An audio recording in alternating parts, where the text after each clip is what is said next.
จากกันไปเหลือไว้เพียงคำสัญญาที่ชาญชาลาส่งเธอขึ้นบนรถไฟหาดใหญ่ยามนี้ความรักยังมีมากมายรักด้วยหัวใจฝากไว้เพียงคำสัญญาหากเอ่ยคำลาน้ำตาฉันคงต้องหลั่งเรื่องราวความหลังจดจำทุกลมหายใจแต่ในวันนี้ความรักที่มาจากไปสิ้นเสียงรถไฟฝากไว้เพียงรอยน้ำตาวอนขอวอนพระจงคุ้มครองให้เราทั้งสองกลับมารักกันอีกคนตราบจนอาทิตย์ลับไปไร้ความมืดมนให้ฝนพรางพรมหลั่งมาฉโลมดวงใจเธอโบกมือลาแก้วตาเธออย่าร้องไห้ไม่เปลี่ยนแปลไปหากใจเรายังมั่นคงสบตาอีกครั้งฝากรักแทนความห่วงใยแววเสียงรถไฟหวั่นใจรักไม่กลับมา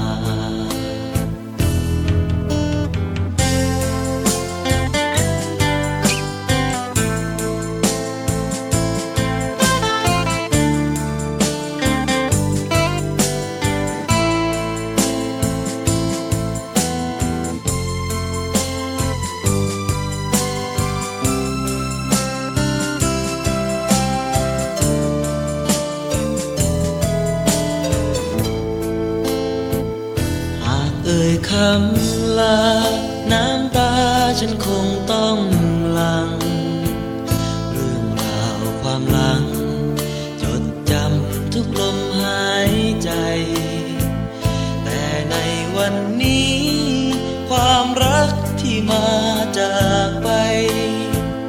สิ้นเสียงรถไฟฝากไว้เพียงรอยน้ำตาวอนขอวอนพระจงคุ้มครองให้เราทั้งสองกลับมารักกันอีกคนตราบจนอาทิตย์ลับไปไร้ความมืดมนให้ฝนพรางพรมหลั่งมาฉโลมดวงใจเธอโบกมือลาแก้วตาเธออย่าร้องไห้ไม่เปลี่ยนแปลไปหากใจเรายังมั่นคงสบตาอีกครั้งฝากรักแทนความห่วงใยแววเสียงรถไฟหวั่นใจรักไม่กลับมาสิ้นเสียงรถไฟฝากไว้เพียงรอยน้ำตาสิ้นเสียงรถไฟฝากไว้เพียงคำสัญญา